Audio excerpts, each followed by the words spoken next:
introduce pap, give him swallow. Even as early as 2 months, they're already telling you, start giving him swallow, start giving her swallow.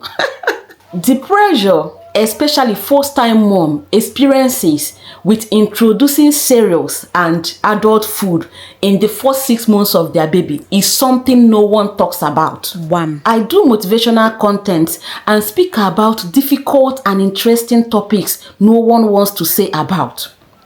So this issue of people pressurizing women to introduce cereals, introduce pap, some of them will even tell you, give him swallow, complex carbohydrates, apple, swallow, loi.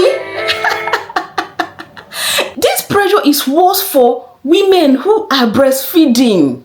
Who are breastfeeding. They keep telling you, hope you've started giving him cassava, hope you have started giving him swallow, hope you have started giving him yam, beans, potatoes, hope you have started giving him pap. At 2 months old. Bust my brain, please. At 2 months old. Why? And then when you now say, I will breastfeed my child up to 2 years. Oh my God. It will just remain small for them to call you stupid woman. Woman. They will look at you like you're a stupid woman. How can you breastfeed him or her up to 2 years of age? Is that not too much? Is he not old enough? In fact, at 1 year already, they're already looking at you like, you're still breastfeeding by now when you're supposed to get pregnant again. In fact, the way you'll be judged for breastfeeding over a year, it will feel like you've committed a crime for choosing that pathway. My dear, I am telling you today, your first 6 months of your baby's life is very, very important period. This is the period your baby's brain is developing very fast. And all they need is milk. In these first 6 months of life, you are supposed to give only milk. Wham. Milk. That's what babies need. God that created milk is not making a mistake.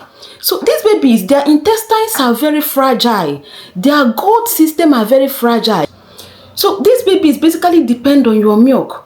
Breastfeeding or cow milk or any other type of milk that is okay for babies. Because I know some mothers wouldn't breastfeed because of certain reasons peculiar to them. Maybe health issues, not producing milk and other things like that. And throughout the first 1 year of your baby's life, breast milk remains the major food and not the other way around. Not cereals, not pap. Yes, you give all of that. You introduce all of that from 6 months. However, milk is still very, very important. It remains the major source of your baby's nutrition and not the other way around. At all.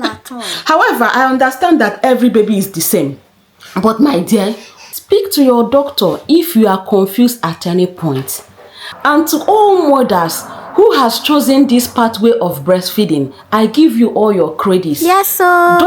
Don't allow anybody to shame you for choosing to breastfeed your child. Don't allow anyone to shame you for doing exclusive for 6 months, giving only breast milk, what many people call baby friendly.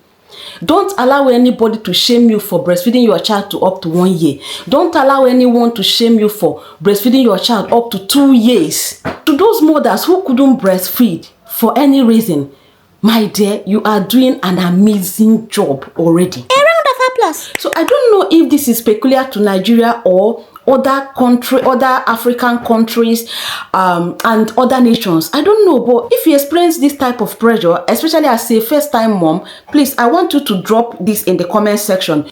Or am I just speaking what is not making sense? Please, if this is making sense to you, I want you to drop your comments in the comment section, because I don't know if I'm an alien or it's just strange with me, because as soon as I gave birth, I started experiencing all of these things, and I said I must come out to talk about this. This is something that should be celebrated, but in our world today, people shame the good things, people shame virtues and clap at ignorance. I don't know why. Tell us your own experience.